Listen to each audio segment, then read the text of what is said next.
That 21-point game that you mentioned almost makes me emotional when I think about it. It was the single most significant game in my professional career. Wow. Because that game was against Philly and Dr. J. And we kind of went head-to-head that game. I think Dr. J had 20 and I had 21. And I mean, Dr. J was my childhood idol, and to go head-to-head and play well made me feel good. But when the game was over, I kind of stopped and glanced, and Dr. J was at the other end, and he motioned for me to meet him at half court. And he said, "Hey, good game, Holton." He said, "You keep playing like that, you got a future in this league." It meant everything to me for Dr. J to give me a word of encouragement.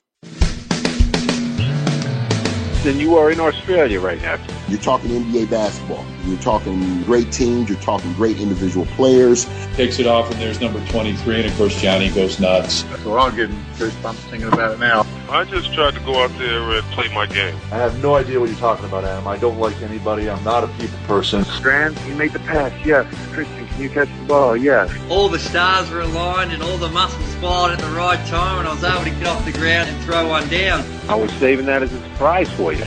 And now, introducing your host for In All Airness, Adam Ryan. Welcome to episode 72. Thanks for joining me. Today I'm excited to welcome Michael Holton to the show. Whilst I can honestly say that I've thoroughly enjoyed each and every guest appearance to date, this conversation is one of the best episodes yet. Michael shares some great stories, coupled with his dry sense of humour, which I should add is right up my alley. We talk about his 4-year journey at UCLA, where he played in the national championship game as a freshman, and the trials and tribulations of his NBA and CBA career, with some unique twists and turns along the way. Atop all this, one of the most fascinating wrinkles of Michael's career is his 1986 NBA season. His rise from CBA All-Star to the Chicago Bulls has to be heard to be believed. Of course, we talk about the other Michael on that Bulls roster, Schmreck. Actually, no, sorry, Jordan. Hello to future podcast guest, I hope, Mike Schmreck, if you're listening. We had some very minor Skype issues towards the end of our conversation. I've fixed it up as best as possible, but you will note a few seconds here and there where it does become a bit glitchy. But 99% of the conversation is absolutely perfect. Stay up to date with my podcast and subscribe to my monthly email newsletter. You'll receive exclusive details on upcoming podcast episodes, future high-profile guests to appear on the show, and plenty more. Simply visit inallairness.com/news. Show notes for this episode, including links to numerous topics covered, are at inallairness.com/72. Now, on to the show. My guest today, as a freshman in college, played in the national championship game. He spent 6 seasons in the NBA and a further 4 in the CBA. His career is a blueprint for determination, perseverance, and seizing of opportunities. And to this day, he's still heavily involved with the sport he loves. Michael Holton, thanks for joining me. Yeah, thanks for having me, Adam. I look forward to going back down memory lane. Yeah, I'm excited to chat with you, and I had a great time researching for our conversation today. Now, just briefly, before we even get to your high school career, when you were a boy growing up, what sort of sports were you involved in, and what did you like to do as a young boy? Well, my mother, I think, recognizing I was very active at an early age, really exposed me to everything that she had access to. So arts and crafts at the boys' club. I played a year of Little League baseball, 3 years of Pop Warner tackle football, and, a lot of basketball in various leagues at the church and the park. So, just had an opportunity to participate in a number of sports. I did a lot of swimming, just various things, and eventually realized that basketball was my passion and what I seemingly excelled at more than the other things that I tried. You went to Pasadena High School in California, and I read that you were a standout in 1979. As a senior, you averaged 27 points per game, and you racked up numerous accomplishments along the way. What do you remember most about that time in your high school career there, Michael? I just remember playing for a really great coach in George Turgeon, a very disciplined coach. And I remember how much he emphasized character and consistency and work ethic. and fundamentals. I mean, there was a 2-hour-a-day basketball fundamentals class in the summer that you pretty much had to take if you were a part of the basketball program. So it was a very well-organized, disciplined, fundamental-based basketball program. And I just remember the fundamental part of learning all of the technical details of balance, things like that, associated with the game. So when I look back on my high school career, even though we had a lot of success in terms of league championships and won a CIF championship, what I remember is how much of a teacher our coach was and how much the emphasis on fundamentals was placed. That's great, because those fundamentals are what held you in really good stead as you progressed through to your college and obviously your professional days. So pleased to hear that. Now, I've read that you were seriously considering signing with Oregon or Utah prior to a late push from UCLA to sign with them, and that was led by the legendary coach Larry Brown. What led to you ultimately choosing to sign with UCLA? Well, when Larry Brown got the job, it was late in the recruiting process. And at that point, I kind of felt loyalty to schools that had spent more time. And I equated that with being a more sincere interest. And that was difficult for me at that age of my life to navigate through. But when I met Larry Brown and he basically explained to me that, I shouldn't hold it against him that he didn't get the job or have the job earlier in the recruiting process, and that I shouldn't hold it against myself if it was an opportunity that I wanted to experience, it being playing at UCLA.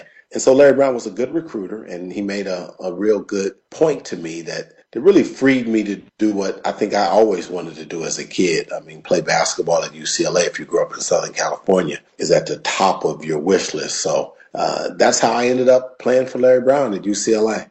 Larry Brown coached you during your freshman and sophomore seasons, and then another Larry Farmer, coached your last 2 seasons. Now, when I was researching for our chat today, I discovered that you were a starter as a freshman and were named the Bruins' outstanding first-year player. So before we chat about your team's amazing postseason run, what do you remember about those first few months as a college player?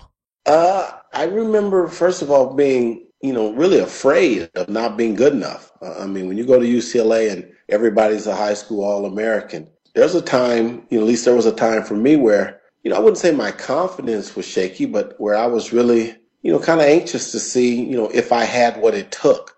And then once we started practice and we started playing and I realized basketball's basketball, I think I began to settle in. So after winning 8 of your first 14 games, your Bruins caught fire at the perfect time, and you steamrolled through the 1980 NCAA tournament all the way to the championship game versus Louisville Cardinals. Please just bear with me for a moment, and I'll reel off a list of the teams that you defeated and some of the big-time players encountered during the tourney. You went up against Old Dominion with Mark West. You then beat DePaul, who had Terry Cummings and Mark Aguirre. Ohio State had Calvin Rancy and Clark Kellogg. You then defeated Clemson with Larry Nance and Mitchell Wiggins, and also Purdue, who had Joe Barry Carroll. So incredible amount of names there that you went past to get through the championship game. Ultimately, you lost out 59-54 in that championship game, which was played at Market Square Arena. Those Cardinals were also littered with future NBAers like Darryl Griffith, Derek Smith, Rodney McRae, and Jerry Eves. So what are your recollections of that tournament run and making it all the way to that title game as a freshman? First of all, I just appreciate hearing you recount the details of it, because it kind of gave me goosebumps a little bit. That season was so special because, like you pointed out, we were 8-6 after 14 games. And so we didn't get out of the gate quickly. And the Pac-10 was a tough league. And for a while, we didn't even think we were going to make the postseason. So when Selection Sunday came and we made the postseason and got kind of a new life, and knowing that everybody's schedule would be 0-0 at that point, I think we not only felt relieved as a team, but we got a lot of momentum out of just getting that fresh start. So when we started to play teams like Old Dominion, and then DePaul at the time was the number 1 college team in the country. Right.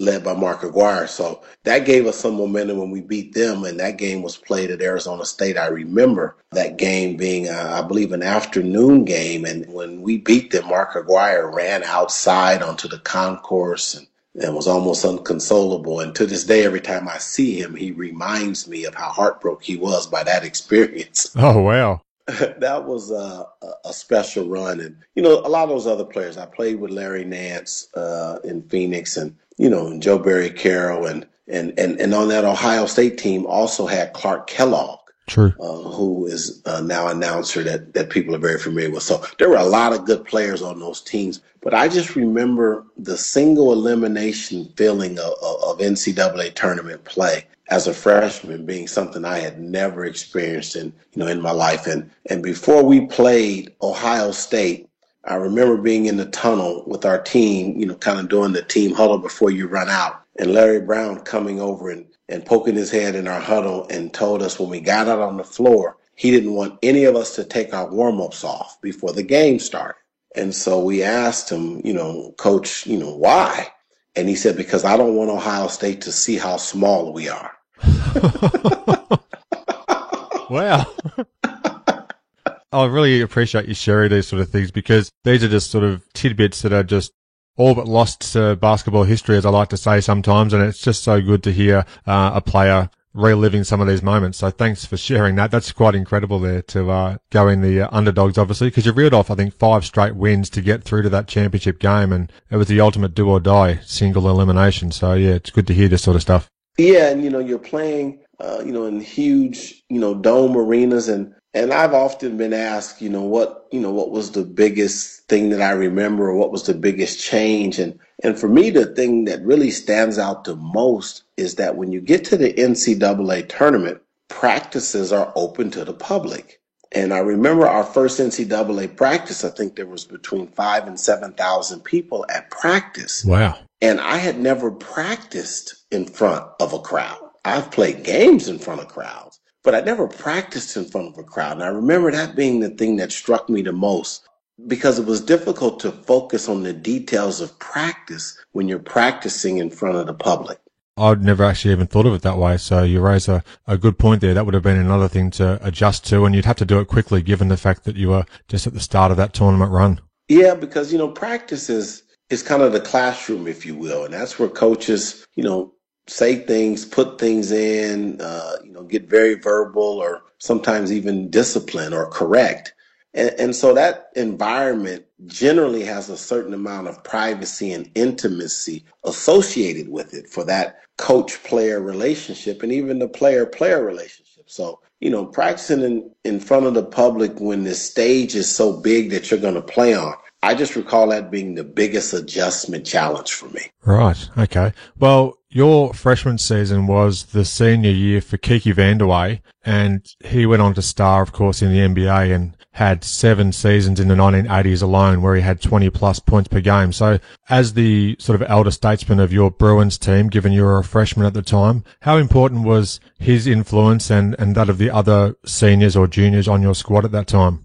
It was big. I mean, Kiki Vandeweghe was, I think, our leading scorer, and he was certainly our go-to guy. But, we had other seniors on that team, and James Wilkes and Gig Sims and Daryl Allums. And, we started a 6'6" sophomore center in Mike Sanders. Mm-hmm. And, I just came back from, being in Prague doing basketball camps with Mike Sanders. So it was good to relive with him some of the things you and I are discussing here today. But Kiki, and I say this lovingly, we blame him for losing the national championship because I think we were up 4 with maybe 2 minutes to go, something like that, and got a steal or forced a turnover and got in the open court, and a Louisville guard cut in front of Kiki, and he had to kind of double clutch his layup, and he missed it, which would have put us up 6. And I think Darrell Griffin came down and knocked down a couple of shots, and the game was tied, and it got away from us. So I have repeatedly reminded Kiki of what he cost me. And how does he react to that? He just takes it playfully as well. Yeah, he takes it playfully as well. I played with Kiki in the pros as well on the Portland Trailblazers. So there's a good relationship there, and I have a tremendous amount of respect for Kiki. Excellent. Now, as a sophomore in 1981, outright, and then as a junior in 1982, with Ralph Jackson. You were named the Bruins' outstanding team player, and you made the second round of the tourney in 81, but missed the postseason in 82. And also at this time, former guests and friends of the show, Mark Eaton and Nigel Miguel, joined your Bruins team at that time as well. How did you find those middle two seasons in college there, Michael? Yeah, they were actually a challenge for me, quite frankly. The sophomore season was a challenge because we were coming off that national title game and felt pressure to get back there and didn't. It was painful because I think Danny Ainge gave us 37 points, and I think I was guarding him. And then we lost our coach, Larry Brown, to the New Jersey Nets. And when Larry Farmer was promoted to coach, one of the first stamps he put on the program was to start Ralph Jackson at the point guard and to bring me off the bench. And so my junior year presented another type of challenge for me, having started 2 years, started in a national championship game, having a coaching change, and then coming off the bench behind somebody that was, a year behind me in school. Just presented some individual challenges for me that ended up becoming great opportunities for growth and maturity, but at the time were challenging. Yeah, I can only imagine that. How do you have to make that sort of adjustment on the fly? Now, I know that college basketball these days is absolutely huge. When it gets to tournament time, everybody seems to be focusing on it, and rightly so. Back in the early 1980s and around the time frame we're chatting here about your career, how were things on the campus of UCLA? Was it absolute madness for the Bruins, or was it sort of tempered somewhat? What was it like back then? Being a student athlete at UCLA during that stretch was certainly a privileged position to be in. We enjoyed great support, enjoyed great exposure in terms of being on television every game. And, I just think UCLA is the best college campus environment in the country. Obviously, I'm very biased, but, it was just a special time because we had been to the national championship game. That even elevated kind of people's interest in the program, and the interest level was already high. So, we had to make sure that as student athletes, we kept things in perspective in terms of class and in terms of focus, and not get the big head or get, beside ourselves in terms of competitiveness, growth, and development. But, if I had it to do all over again and I could go back to the pros or go back to college, I'd go back to college. As a senior, you were named captain and led the team in free throw percentage as well. Your college career ended with a second round exit against the Utah Utes. I think you had a first round bye because of your seeding. After you reached the title game as a freshman, how difficult was it to exit the tournament early, particularly given it was your final game as a Bruin? I guess that was the polar opposite of my freshman year and starting and playing for a national championship. And, I remember the sadness of that tournament elimination, not just because it was the end of my college career, but I just remember Larry Brown telling us after that freshman year run to the tournament that, enjoy it because it doesn't happen every year and it's not promised. And so I think the way my college career ended with that defeat kind of reminded me that you need to enjoy, every day, every second, and every experience in life because you just don't know what tomorrow's going to bring. Yeah, that's exactly right. Now, you left college with averages of just over 7 points a game. You shot better than 50% from the field, and you had more than 2 assists and almost 3 rebounds per game. And that sort of leads us towards the June draft, the 1983 NBA draft in New York. Ralph Sampson was picked number 1 overall, and that draft also featured a few other former guests of this show, including Sadale Threatt, Craig Elo, and Dale Ellis. You were selected in the third round, I think number 53 overall, by the Golden State Warriors. When you headed into the draft, were you aware of which teams were interested in picking you? No, I felt kind of on the bubble a little bit. When you looked at draft projections, I knew I wasn't a first round pick. And at that point, I think there were 10 rounds, so you could fall anywhere in the draft. And I remember going to the NBA's pre-draft camp and playing reasonably well. So, I felt like I would be drafted, but I think there were 23 teams at that time and not even all first round picks got guaranteed contracts. So I knew going into the draft that even if I was drafted, I still was going to have to establish myself and make a team. The Warriors waived you in early October of 1983, if my timeline's correct. How much time had you spent with the team and between being drafted and then actually being waived? That's a good question. That was after the 83 draft. And so I had played in the summer league with the Warriors. So I had been with them for a while. I'd gone through the free agent camp before the summer league. I'd gone through the summer league and played reasonably well, got to training camp, made it through camp and played reasonably well. I remember in the last exhibition game before the preseason. So I was a little surprised when I was released, but the business of basketball, because they drafted Pace Mannion out of Utah, I believe, in the second round. He held out from camp, but showed up right towards the end of camp. And so I think the team ended up needing to make a decision about the numbers unexpectedly because of that scenario. And I became the odd man out, which, again, is the business of basketball, because I'm thinking I played the whole summer league. I've been the whole camp. This guy shows up, hasn't done anything, and signs a guaranteed contract, and I get an airplane ticket home. Yeah, that must have been a difficult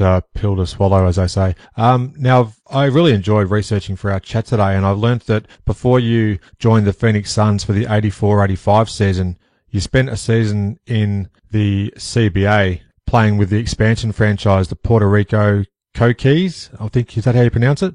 Yes, the Coquis. Yeah, the Coquis. The name's taken from a variety of small frog or something that lives in that area. Their coach, Herb Brown, was the older brother of Larry Brown, your UCLA coach. How did the opportunity to play in the CBA come to be? When I was released by the Golden State Warriors, I remember tearfully walking back to my hotel room, remembering something that my mother had taught me, which was if you never let yourself fall all the way down, you'll never have to pick yourself all the way up. And so I realized that if one of 23 teams didn't need my services, I had 22 other opportunities. Mm-hmm. And so speaking with my agent, the decision was that I would go to the CBA, play semi-pro basketball to earn a second chance. And I was fortunate enough to go to Puerto Rico and play for somebody like Herb Brown, who told me that he and I both wanted to get to the NBA. He wanted to get there as a coach, and he said he knew I wanted to get there as a player. And that if I would listen to him and let him help me develop, that I would probably get there first. Right. So I give Herb Brown a lot of credit for developing my game in the areas that it needed to be developed for me to become a pro prospect. Yeah, fascinating to hear this sort of stuff. There's a great website online which is called funwhileitlasted.net. And I found a lot of info on there about the CBA, so a shout out to them. From what I've read on that site, your team entered the playoffs with a CBA best 26-18 record before losing to Phil Jackson and the Albany Patroons in the semi-finals that 84 season. How did you find that experience in the CBA, particularly given the unique location on a Caribbean island? Oh, it was wonderful. I mean, if you're going to be in the CBA, you want to be in Puerto Rico. It was great. I mean, the weather was wonderful. The setup in terms of all the players. The owner bought a team and a house and refurbished it. And so we all kind of had a family atmosphere living in the house where we could cook and conversate and be close. So it was an ideal environment in terms of life in the CBA went. But it wasn't an environment, the CBA, that didn't come without challenges. I mean, financially, it was tough. And the travel. I mean, the league rule was that any game under 500 miles, you had to drive. So we benefited because we were in Puerto Rico that we got to fly to the States. But once in the States, we rode vans 10 hours from here to there. And sometimes we had van rides that went all night long after a game to get to another location. So you really had to come to grips with how determined you needed to be if you were going to take that CBA experience and turn it into an NBA opportunity. Well, speaking of those opportunities, in late September of 84, you signed with the Phoenix Suns as a free agent, and you then rejoined your former Bruins teammates, I should add, Mike Sanders and Rod Foster, who were also on that Phoenix squad. How did you get from Puerto Rico to the Suns? Well, when the CBA season ended, I believe I went to 3 NBA free agent camps that summer. I believe I went to Phoenix, Milwaukee, and Cleveland. And George Karl was coaching Cleveland, and I remember. And all 3 teams liked me, but none of them liked me enough or were in a position to offer me a guaranteed contract. Mm-hmm. And so my agent and I decided that the Phoenix Suns were the best opportunity for me of the three. And that's how I ended up in Phoenix. Okay, great. I just love hearing the recall of what happened and what sort of steps had to fall into place for that to actually occur. Now, I came across a great Sports Illustrated article, which was from December of 1984, and following a game where you defeated the Chicago Bulls 100-95, you had 10 points and 5 assists, courtesy of basketballreference.com. I've got those stats. The visiting Chicago Bulls were defeated, and you said of Michael Jordan, and this was the quote in the article, "All I saw were the bottom of his shoes." Now, was this the first time that you had played against Jordan, or had you met previously? No, it was the first time I think I played against Jordan, and I think I was a starter in that game, and so I saw a lot more of Michael Jordan than I would have liked to. The reason I made that comment was because of a move he made in the corner when I was guarding him, and he was pump faking and pump faking and pump faking. And I got so aggressive and getting closer and closer to him, just trying to take the challenge. And I finally bit on one of the pump fakes. And before I could turn around and lift my foot off the floor to try to chase him, he was dunking on my center at the basket. And I did see the bottom of his shoes. Well, a truer comment has never been made then. I guess that's perfectly sums that one up. I love this sort of stuff. That's great. So thanks again for sharing this information. Now, your Suns went 36-46, and then you met the would-be NBA champion LA Lakers in the first round of the 85 playoffs. How was that taste of NBA playoff basketball? It was not very good. The result obviously wasn't great. I think they swept you 3-0, but was there a big step up in terms of the overall level of play and how desperate the players were? Yeah, well, you got to keep in mind, and I'm sure you looked at the numbers when you did the research, the average margin of victory was 30-plus points. So we weren't even in any of the games with the Los Angeles Lakers. I mean, and those were the Showtime Lakers, and every missed shot was the first pass to their fast break. I mean, Magic to Worthy, Magic to Cooper. I mean, it was unbelievable. It got so bad at one point that our coach called timeout and said, "I'm going to find the next guy that takes a shot with more than 10 seconds on the clock because I don't want to lose by 50.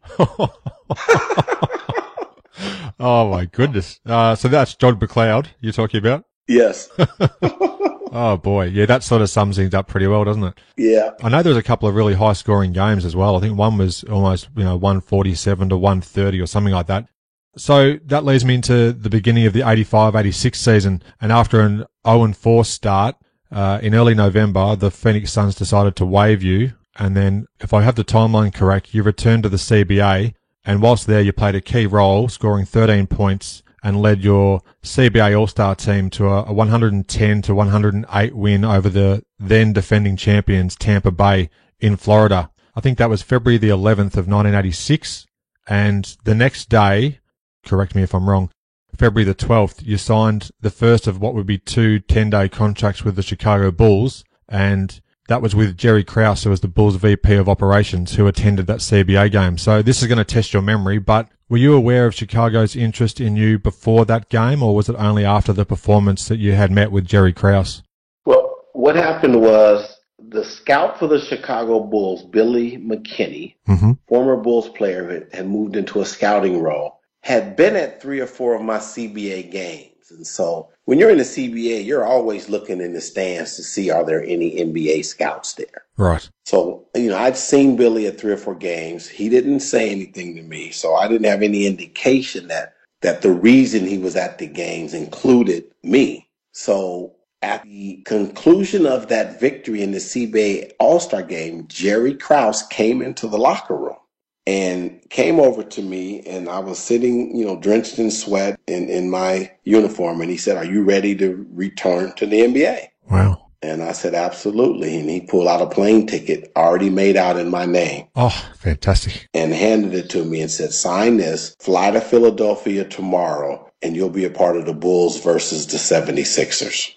That's incredible. My next question was going to be, if I had it right, your first game as a Bull was pretty much the next day at Philadelphia. So that's just wonderful to hear this sort of stuff. Thanks so much for elaborating on that. And I should add, Billy McKinney actually played, I think, for about 9 games in the start of the 85-86 season for the Bulls. So that was an interesting little tidbit as well. Now, you joined the Bulls franchise at a really fascinating time in its history. The previous season's Rookie of the Year, Michael Jordan, of course, he broke his foot in only the third game of the 86 season. So your future with the Bulls team was largely dependent, I guess, on Jordan's return to the court. How were your first interactions with the Bulls teammates when you pretty much turned up to play? Did you travel with the team to Philadelphia, or did you have to make your own way there? I flew on the ticket that Jerry Krause gave me, got to the hotel, checked in, and there was a note saying that the bus left for the arena at 5 p.m. So when I got on the bus to go to the arena, it was a very awkward moment in that the other players were on the bus. I mean, George Gervin, Orlando Woolridge, Gene Banks, Sidney Green, John Paxson, Kyle Macy. And so I'm this new guy, and I just kind of walked by and took a seat. And when we got to the arena and got in the locker room, at that point, I didn't know whether I was going to have a uniform with my name on it or not. I mean, it happened so quickly. So I did have a uniform that had my name on it that looked like everybody else's. And so, I went out and kind of took some shots. And again, it was just awkward in that I didn't really at that point introduce myself to anybody. And, and then right before the game started, Stan Albeck was in the locker room. He was the coach, and he started kind of going over the game plan. And then he stopped and said, "Oh, by the way, guys, we signed Michael Houghton today, and I want to introduce him to you." And he says, "Michael, if you tell us a funny CBA story, I'll put you in the game tonight." Oh, my, yeah, okay, great.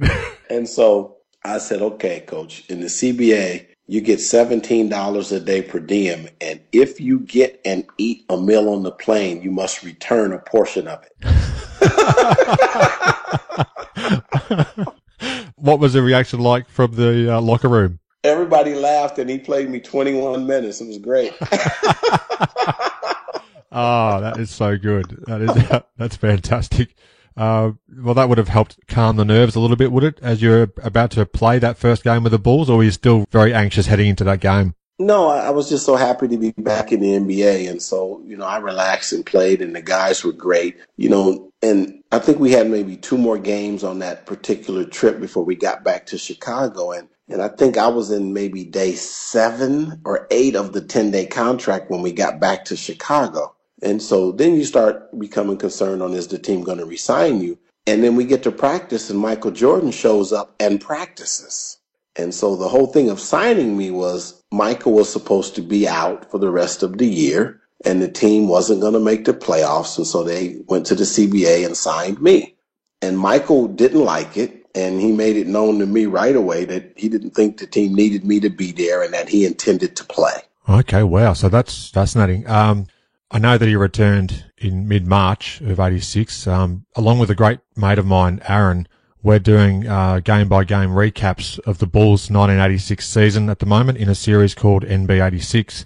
And we've come across some great performances during your time in Chicago. And thanks to basketballreference.com, I did a bit of stat searching last night. You had an 8-game stretch averaging 14 points, 2 rebounds, 3.5 assists, and almost 2 steals a game in only 29 minutes of contest, including a single game high of 21 points versus Philly in Chicago in late February. Do you mind just talking about that real purple patch that you had where you were playing some great basketball and that ultimately led to you signing on with the team for the rest of that season? How did that sort of play out, given you had said that Jordan was a bit iffy, to say the least, about you taking a spot on the roster?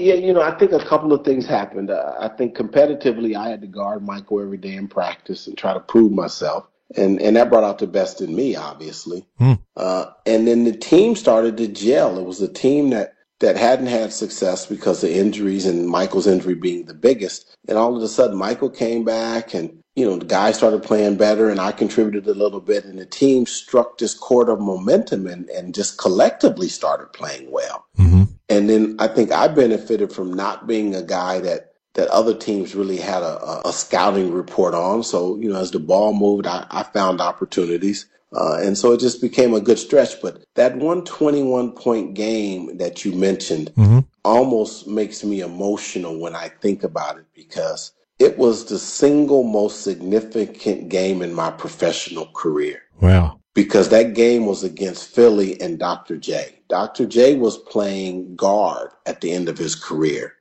And we kind of went head to head that game. And you probably have the stats in front of you. I think Dr. J had 20 or something. And I had 21. And I mean, Dr. J was my childhood idol. And to go head to head and play well made me feel good. But when the game was over, the Chicago stadium that the Bulls played in at the time, both teams exited behind the basket.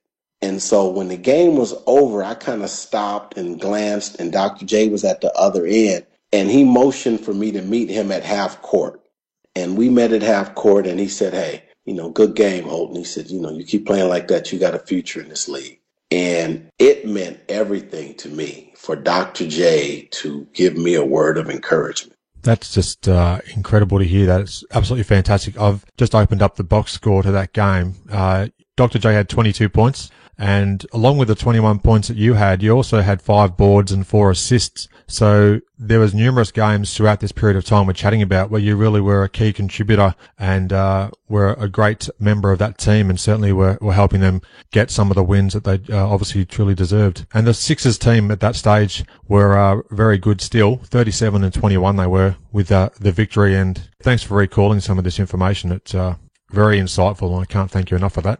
March the 15th, 86 was when Jordan made his return to the court. Now, you're just one of 7 players from the Bulls who shared court time with him in that comeback game. You ultimately lost 125-116 in overtime against the Milwaukee Bucks. Do you remember much about the fanfare, if it was even that much at all, about his return at that stage?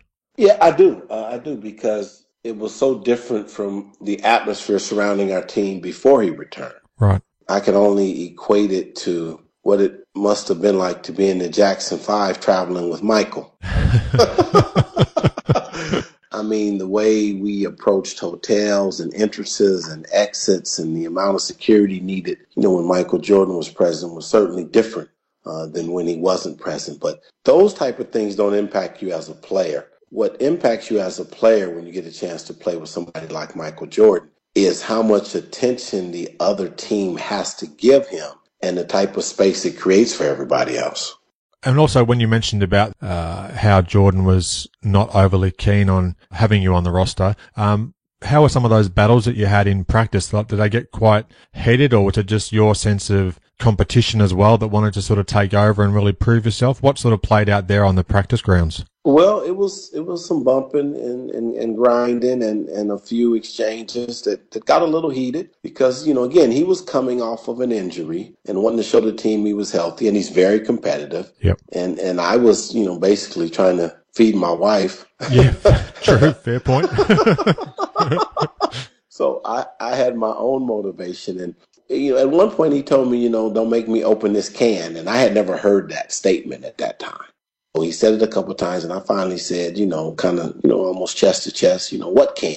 And he said, this can of Whip ASS.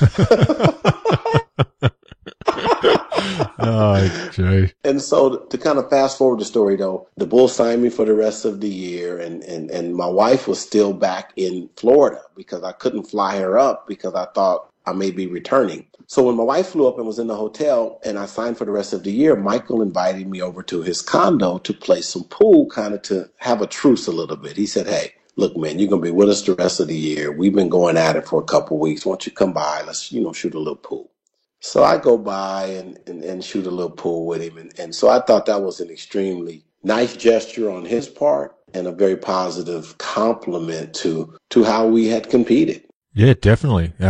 Just absolutely love these stories. Thanks so much. April the 8th in 1986 was your last game with the Bulls. You went on the playoff roster and they lost in a 3-game sweep to the Celtics, including Jordan's incredible, 63-point game in Game 2. What were your thoughts on possibly remaining with the team once that season came to an end? Well, the business of basketball, I thought that I had contributed to the run. Keep in mind, and I'm not taking more credit than I deserve, and I don't deserve a lot of credit, but when the Bulls first signed me to a 10-day contract, they were not in the playoff picture.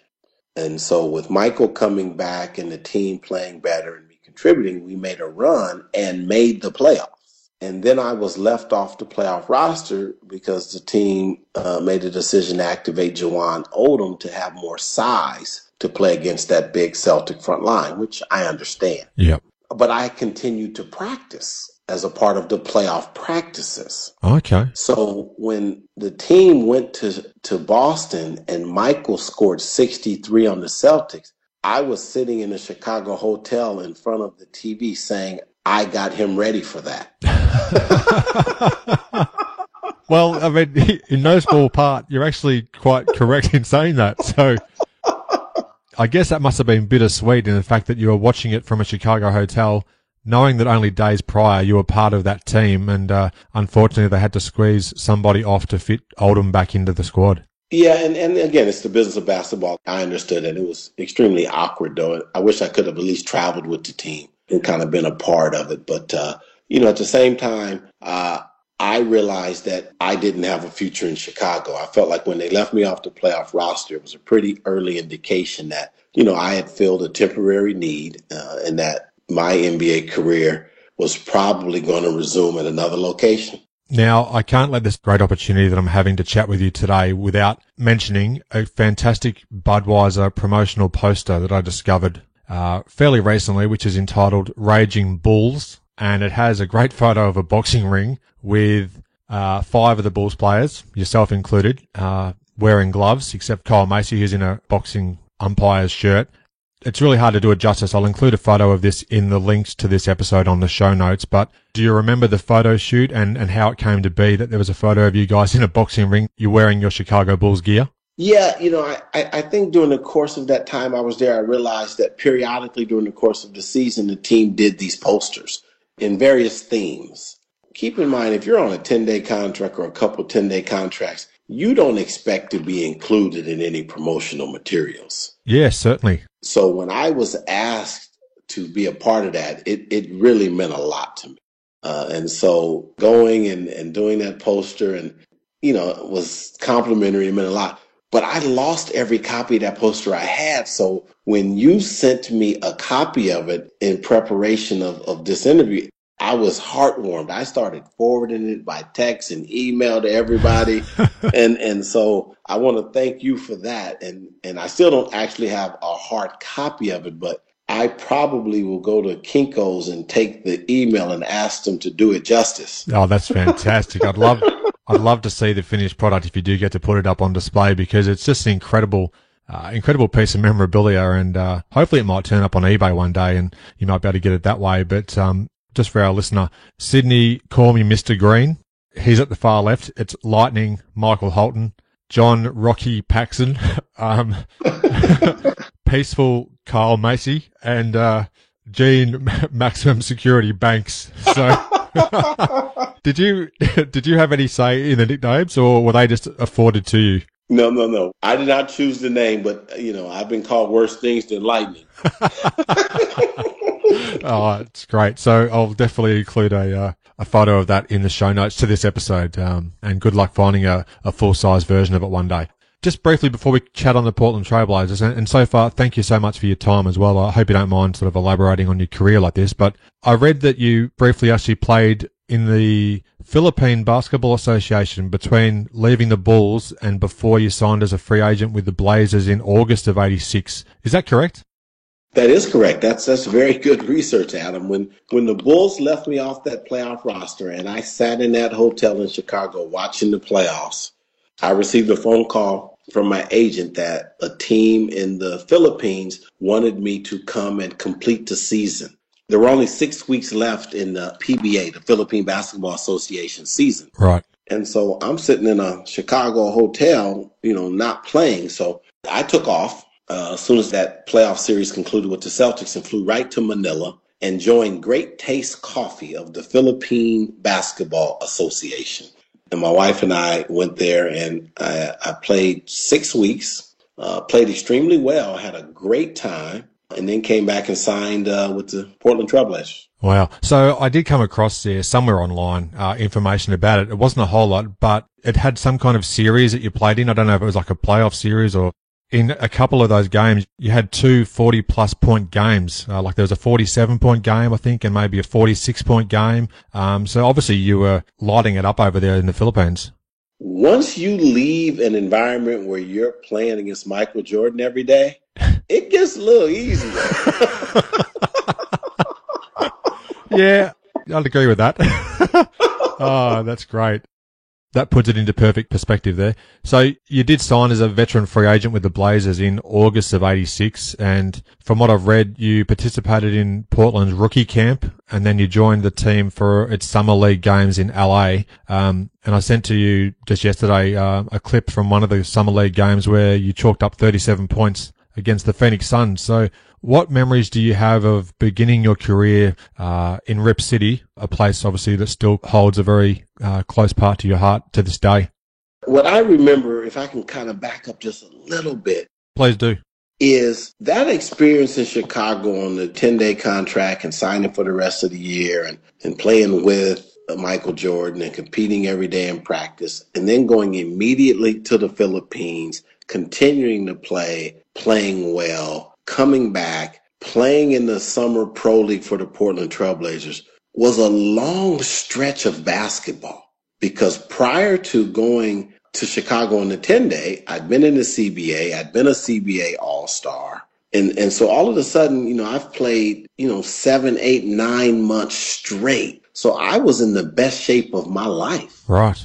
When I got to the NBA Summer League after I signed with the Portland Trailblazers. That's true as well. I hadn't actually thought of it that way because some of the players may just take their foot off the pedal that little bit.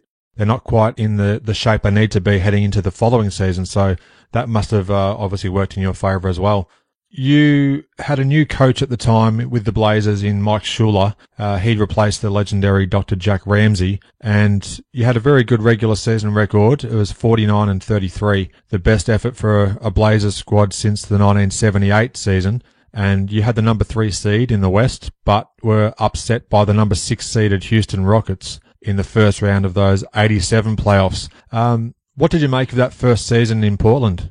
The first season in Portland, I was happy to be in Portland. I love Portland and I love the organization. But that first year, I didn't play a whole lot, because there was a 3-guard rotation with Clyde Drexler, Terry Porter, and Jim Paxson.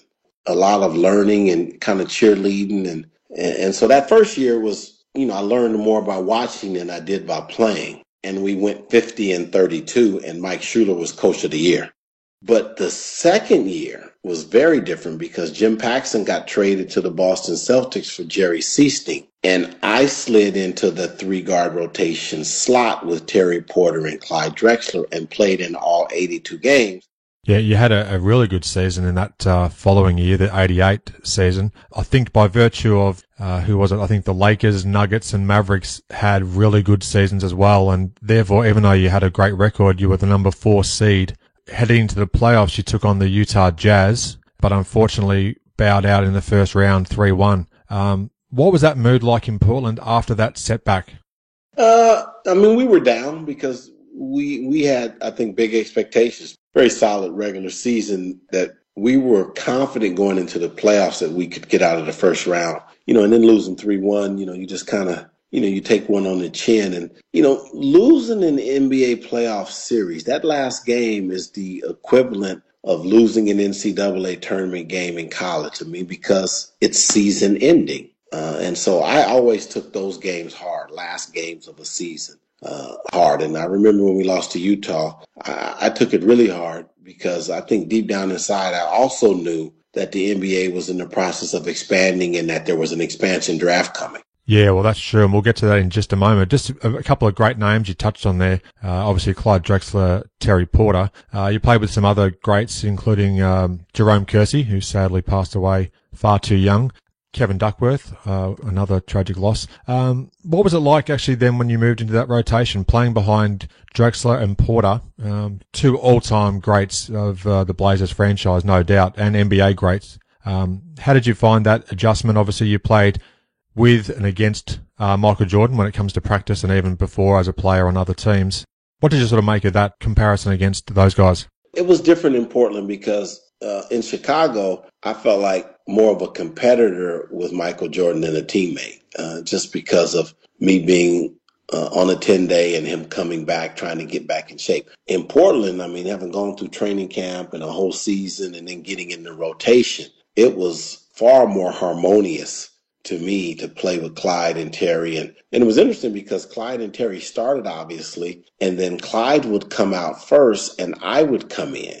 And I was thinking that I was going to get the type of shots that Clyde was getting. And Michael Schuler was thinking that Terry Porter was going to become the two guard, and my job was to just distribute the ball and run the team. So that was kind of funny because I came in and felt like I couldn't shoot and that I was one turnover away from Clyde coming back in.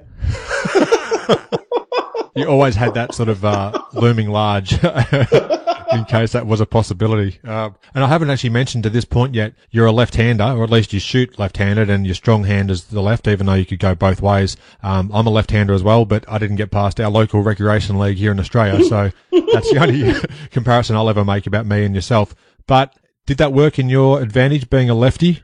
Yeah, I think so. I mean, there's not very many left-handed players in the game, and there certainly wasn't at that time.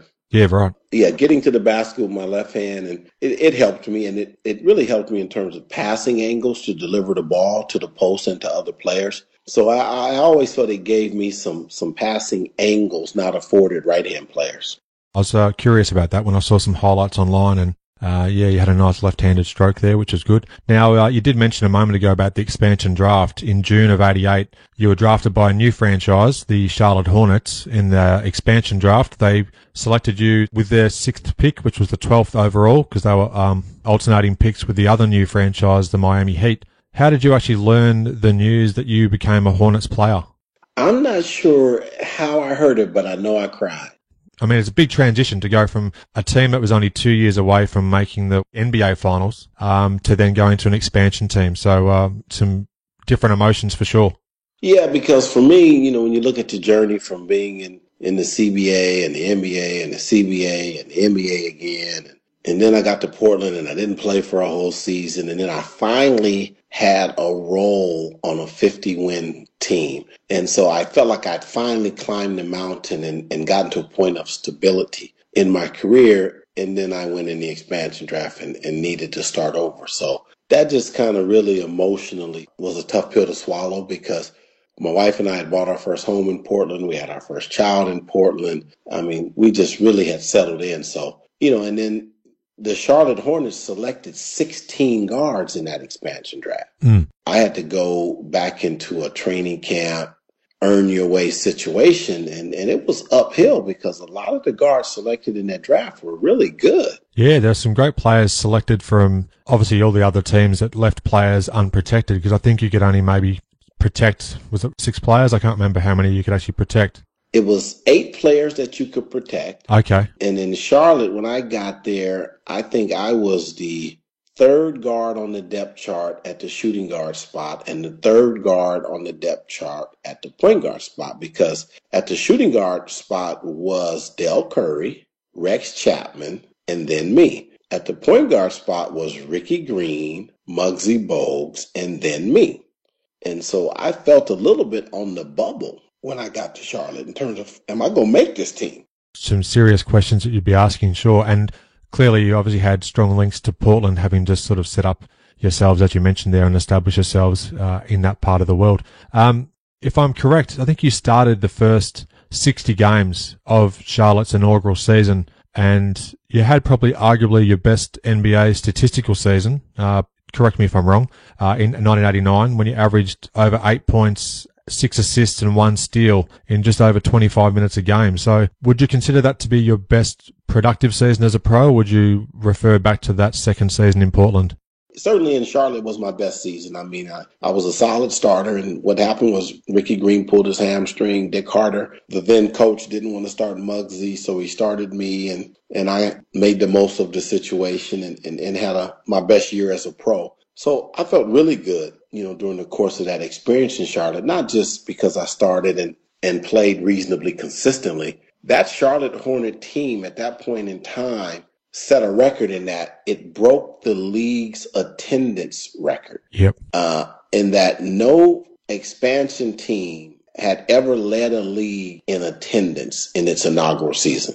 I'm so glad you mentioned that, because my next point was going to be, I compiled the stats quickly before we chatted today through basketballreference.com, and the Hornets led the league in attendance in 8 of its first 10 seasons. The 2 they didn't were the second place. So incredible support from the fans from the word go. And similar to Portland, I guess, the fans love the Portland Trailblazers, and the Hornets fans fell in love immediately with Charlotte. So do you remember like the hype and the build up to the team's NBA debut? I do. It was an unbelievable thing to be a part of. I mean, how excited the city of Charlotte got around that team. You know, Adam, on opening night, everybody came to the game in tuxedos. It was a black tie formal event when we played our first game in Charlotte. I can't remember that whatsoever. That's fantastic. I mean, as a player, you're just like, wow, this is big time. And we lost by 37 to the Cleveland Cavaliers and got a standing ovation.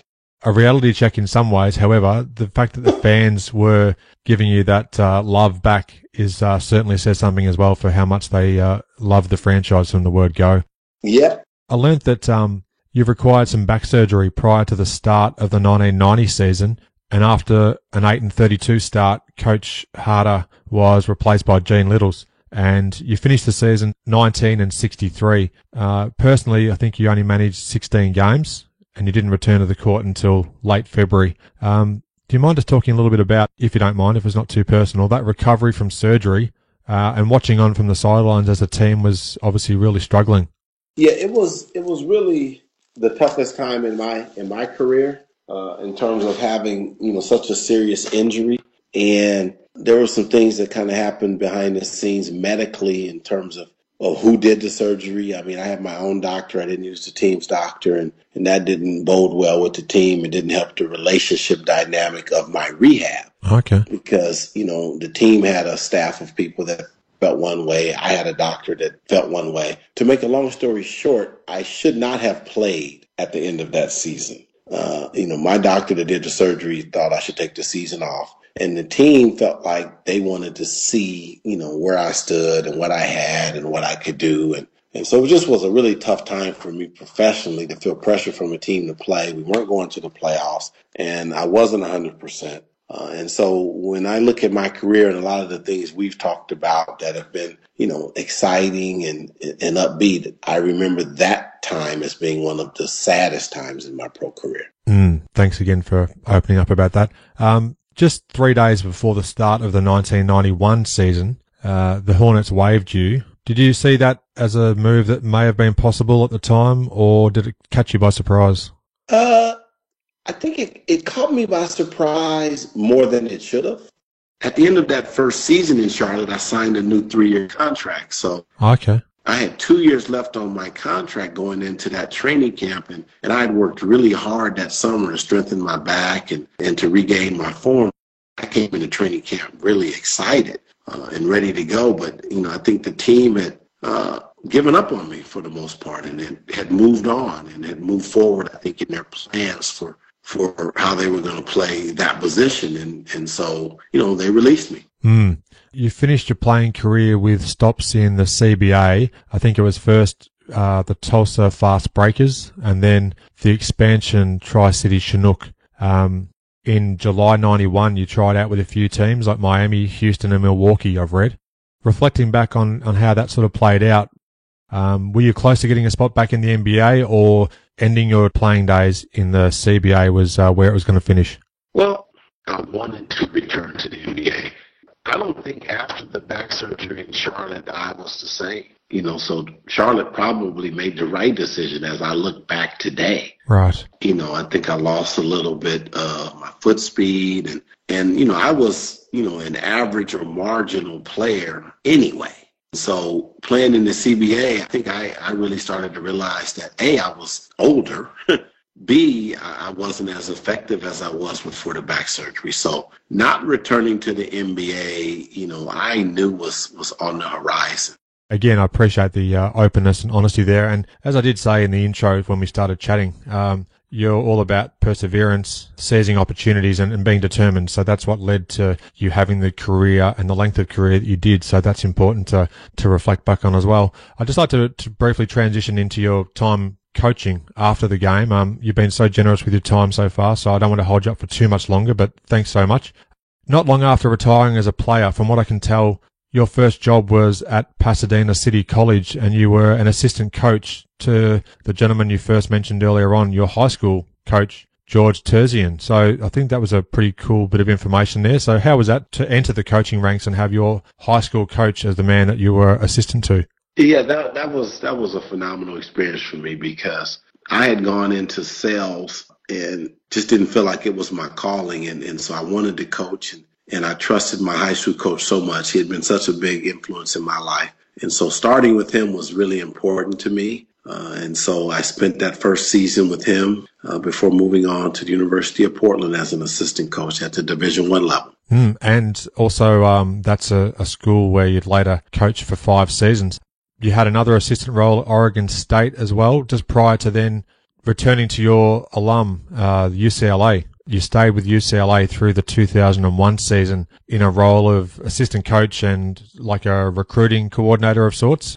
Pretty sure that every season that you were there with UCLA, you made the postseason, the NCAA tournament. How was it to return back to UCLA close to 15 years removed as a player? That was exciting, a chance to coach at your alma mater and return to UCLA. And those 5 years, not only did we go to 5 NCAA tournaments under Steve Lavin, but we had 3 Sweet 16 finishes, an Elite 8 finish, and a conference championship. Some incredible achievements there. Yeah, and the role of recruiting coordinator, it was challenging because a lot of it was administrative. I mean, having to coordinate the recruiting budget and the flights and the travel schedules of all of the assistants, in addition to evaluating talent and, putting our program in the best position. And in those 5 years, we signed 2 top 5 recruiting classes in the country and the number 1 class 1 year. Great achievements. Did you have a preference towards the coaching side of things, or was the administration side of things and the recruiting part also enjoyable? What did you prefer over the two? I enjoyed the recruiting part more because the administrative part of being a recruiting coordinator was new. And so it was a learning curve and a challenge. So I like learning. And then I'm a people person, so I like evaluating talent. I like talking to coaches and parents and uncles and AAU coaches and building a relationship web around a recruit. Fit my skill set, and I enjoy it. After you left UCLA, you took over the head coaching position at the University of Portland, and you left the Pilots in 2006 after 5 seasons with the team. I'd just love to know a few thoughts that you may have had about that step up to running the team and then some of the highlights from that journey. It was interesting because when I became a head coach, one of the things that struck me right away was my lack of preparedness. Okay. Because in my 3 years as a Division I assistant, I primarily recruited. And in the role as recruiting coordinator, I spent, probably 60-70% of my time and energies in the recruiting area. And so all of a sudden I was a head coach, and I knew basketball and I knew X's and O's, but teaching and organizing the X's and O's and managing my time around coaching the team really was a challenge. Some of the research I was doing for our chat today, I read that you took the team at one stage to a restaurant somewhere in Portland and you were trying to instill in them proper etiquette and how to get the most out of their lives on and off the basketball court as well. So even though you said that you found it a little bit surprising, the amount of preparation involved, clearly you were trying to get the absolute best out of every player that you had the chance of coaching throughout that period of time. Yeah, I think the one thing that I always tried to give the coaching experience is what I got from being coached, which I learned how to be a man, how to have character, how to have integrity, and how to act appropriately in all environments. And so I always wanted to give that back to any team I coached. And as a head coach, it was a high priority for me to make sure our guys knew how to behave and knew how to be respectful. And I spent a lot of time and energy in that area. And that's great to hear as well. We've touched on him already. Your former teammate at Portland, Terry Porter. recently has been named the head coach at the University of Portland. So knowing him as you do, how do you think he'll go heading into this upcoming season, looking after the Portland Pilots? I think he's going to experience a learning curve similar to the one I experienced. He's more experienced as a head coach, being a head coach in the NBA on separate occasions, but he has not been in the college game as a coach at any level, as an assistant or a head coach. So, there'll be a learning curve there. But, Terry's a really smart guy. We've talked a lot about it, and I think he'll figure it out pretty quickly, but nobody's born a head coach and nobody's born a college head coach. So there's going to be a learning curve. Yeah, that's understandable. Now, you still keep very active these days working within the game of basketball. You're working with the Portland Trailblazers broadcasting team, and very recently you teamed up with former teammate and friend of yours, Mike Sanders, as you alluded to, for a camp in Prague, which is part of Michael Holton Basketball Academy. Do you mind just talking a little bit about the importance of staying active in the game and also your giving back to the community as well? Well, when I got fired at the University of Portland, I was prepared to transition out of basketball and into business. Okay. So for that first year, I didn't do a basketball camp. And then some people reached out to me and thought that it was a positive thing in the community for me to continue to have my basketball academy. So I started doing it again. And all of a sudden, one academy became two, became three, and 1 year became, I think now we're in year 7 or 8 or 9. And, giving back to the game of basketball and giving back to the community, I feel a sense of responsibility to do. Well said. And I've read constantly throughout the research for my chat with you today about the fact that you enjoyed being a part of the community and giving back. So I'm pleased to hear that as well. Just a couple more quick questions, if you don't mind. Here's one I love to ask guests when I have a chance to chat with them. Basketball Digest, they used to have a great regular feature which was called The Game I'll Never Forget. Is there a particular game from your entire career that would stand out the most? Perhaps we've already chatted about it, but what one might stand out atop the rest? Wow. I think it would be the championship my high school team won my junior year, because it's the only championship I've won in my life. I mean, when I say championship, I mean the last game, last team standing. And the reason why it stands out so much to me is because I got disciplined in that playoff run because the guys didn't pass me the ball in the quarterfinal game, and I didn't ride the team bus. And so the coach benched me and didn't start me the next game. And then he didn't start me in the semis, and then he didn't start me in the championship. Wow. And we won the championship. And so when I look back over my basketball career, I realized Coach Turgeon had enough integrity to discipline me at the possible expense of a championship, and won the championship. That's fantastic. I know that when I asked the question to guests, I could get any kind of reply back about what might be the most memorable game, but that's a unique one. Thanks for sharing that one. The last question that I really do love to ask is about the jersey numbers that you wore throughout your career. You wore number 14 at UCLA, number 15 with the Suns. At Chicago, I believe you had number 10 and 32 at different times. And with Portland and Charlotte, you had number 6. Now, do you have any particular significance at all to some of those numbers that you wore? A little bit. And this is a great question, Adam, because it's really funny. So I wore 14 in high school because the player that preceded me on the team I admired. And so I wore 14. Right. And Brad Holland wore 14 at UCLA, and I admired the way he scored. And so I continued to wear 14. And when I got to, I guess, Phoenix was my next stop, right? Yep. 14 wasn't available, so I wore 15. And when I got to Portland in the summer league, the number on my laundry bag pin was 6. Okay. And when I made the team, I was afraid to ask for another number. So I just said, I'll keep taking number 6. That's a good one. I like that. You didn't want to tempt fate, perhaps, and just wanted to stay with what you knew. Yeah, I just wanted to stay under the radar. So I kept 6. And then when I went to Charlotte, they said, do you want number 6? I said, sure. How about Chicago with number 10 and number 32? Was there any significance behind those? I forget what the 32 thing was all about, but 10 was just the number that they gave me. I mean, when I showed up in Philadelphia that night we played and I went to the locker room, the jersey hanging in there was number 10, so I just put it on. And did it have Holton on the back of it? It did have Holton on the back of it, and I was a little unsure whether I was going to just kind of be a generic player that night. They obviously did pretty well to get that jersey made up for you virtually within a day of you meeting with Jerry Krause. So fascinating stuff all around. I can't thank you enough for chatting with me for this period of time, Michael. It's been a real pleasure to have you on the show, and thanks again for so much time, and I wish you continued success in the future. Thanks a lot, Adam. Thanks for listening. I welcome your interaction with the show. Suggest topics or guests you want to hear conversations with. Leave me a voicemail. Simply visit inallairness.com/voice. Click Start Recording. Leave a message and press stop. You can even listen back before submitting. Press send and you're done. Worldwide, the show currently has 57 reviews, 54 on iTunes and 3 on Stitcher. Thanks for your continued support. If you do add a review, I'd love to read it out on a future episode of the show. Your ratings and reviews are one of the best ways to support the podcast. If you do enjoy the show, please tell your basketball-loving friends about it. I really appreciate it, and your word-of-mouth recommendations are more than worth their weight in gold. You can subscribe to my show in various ways.